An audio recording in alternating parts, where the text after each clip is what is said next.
Hey guys, this is projecteae here with another video review, continuing on in my Iron Man 2 3 3/4 inch action figure line series. We have the hypervelocity armor here today from the concept armor series, also known by, I guess, the concept sketches from the first Iron Man movie, the stealth armor.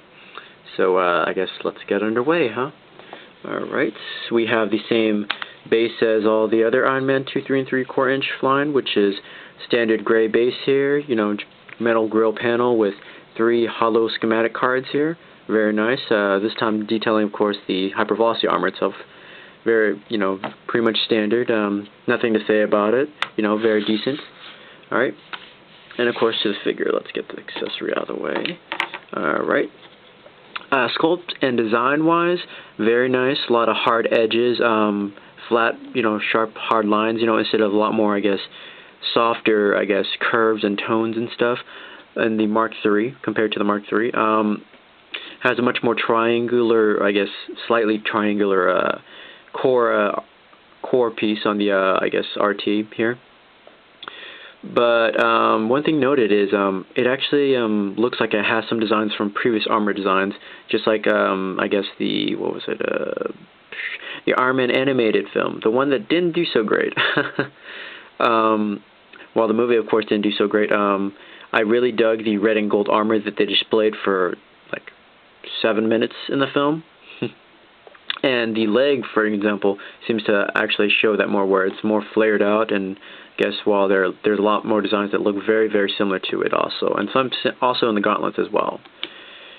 The head is a little bit interesting. It's a lot more sharper, has this very, comes to these triangular points that kind of seem reminiscent of the old armor designs. And besides from that, sculpt-wise, it looks really, really nice. A lot of deep cut details, which we like. We don't like too many painted. We like actual hard details. They look better in the light. And it's a very nice amount of detail all over. A very nice display piece. Articulation-wise, not as great as, say, the Mark III, but quite still just as good, and in some places actually improves, and actually some choices are actually acceptable. Head is standard standard ball joint. Can't really look up, can look down a little bit, turn all the way around if you wanted to. Ball jointed torso. I would love if they managed to find a way to get an ab crunch hinge in these guys, but that might be too much wishful thinking. There's no swiveling, hinge armor here, so that means, 1, the armor won't pop up, but 2, that also means it's fixed, which means if you don't want to force it, you can only get about this much. Not too much, I suppose. If you were to force it because it is soft, you can get a good portion, though. But of course, keep in mind you would be bending the rubber, the plastic shoulder pieces off a little bit. Just like the Mark III and the other one. Just the Mark III, that's all I've reviewed so far. There's only a shoulder and a upper arm. There is no swivel for that. That swivel is now put, at least on these small scale figures, in the elbow, actually. Another more, different point of articulation noted here is instead of in the wrist, we have it in the forearm, in the actual gauntlet. So that way they can keep the sculpt actually the same. They don't have to have this ugly gap thing in there. Plus, with the design of the gauntlet, that'd be kind of hard, I suppose, for them. But it's a very nice looking thing. It looks better this way. Alright, legs. So it has these, very iffy Hasbro joints that we're not so fond of. But one thing noted is maybe it's just because I got lucky or something. In the beginning, it was really, really tight, but it was a lot easier to adjust than the Mark III. In the hips, the leg on the hip joint actually adjusts much quicker. Only about after, maybe a few poses here and there did everything really, really loosen. Whereas on the Mark III, I still get a few tight points every now and then, but for the most part, everything stays the way I want it to. Alright, same double jointed knees. However, this time around, we don't get as much of a flush bend like in the Mark III does. However, we do actually have a little bit more clearance in the leg sculpt here, so we have much more easy swivel. And also because of the leg design, because there's no ankle guard per se, we actually can put the foot forward a little bit, so if you want to, hunch your Iron Man over a little bit, then you can. However, still one thing that I kind of wish we did get in an Iron Man figure, even if it is in these whether it's in the smaller, I guess, scale, or it'll probably be in the larger scale, but I'd like to see in the smaller scale, is I'd like to see the foot be able to arc back. But of course, this time around, because of the sculpt, we won't be able to do that just yet. But hopefully, maybe I'll be able to see it in some of the other itinerations. But besides from that, it's a pretty solid figure. I mean, there's not any one point bad or one point that's really, really great about it per se. I just think it's really pretty well-rounded considering what it's supposed to be, which is just like an extra armor, concept armor, the stealth armor and stuff, Accessories isn't much to say. They look like the same kind of weapons that you see in the 6-inch line, except now then, since they're used for the 3 3/4-inch line, you don't say they're just blaster. You also say it's a shield too. Although in this case it looks really narrow. For a shield, looks kind of like as if it was the Zeta shield or something. Same launching blaster. Basic spring. Nothing fancy, nothing notable.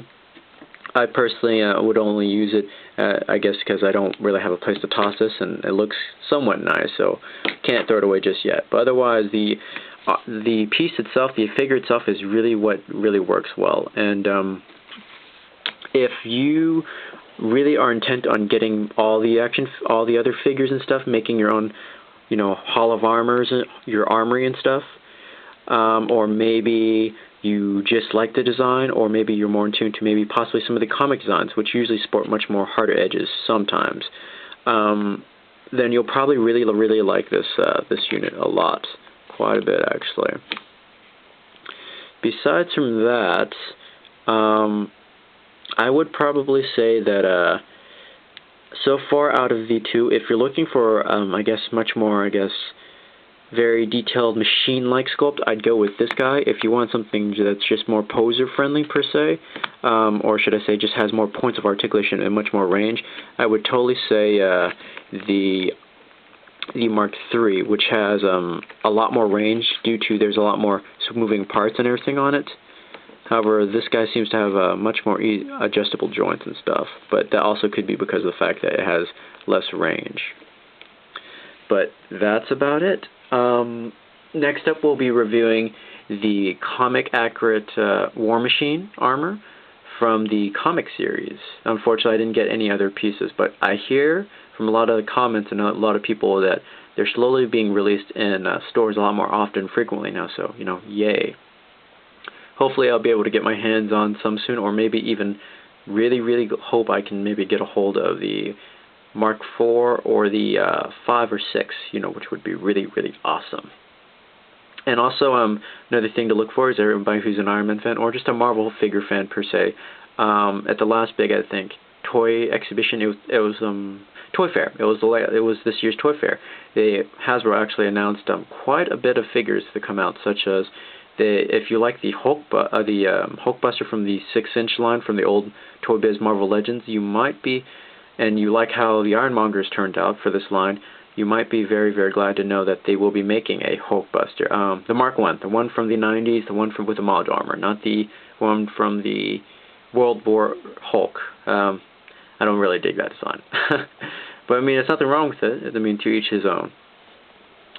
Besides from that, there's also plenty of a lot of stuff coming out. So this year seems to be really good for a lot of hobbyists all the way around.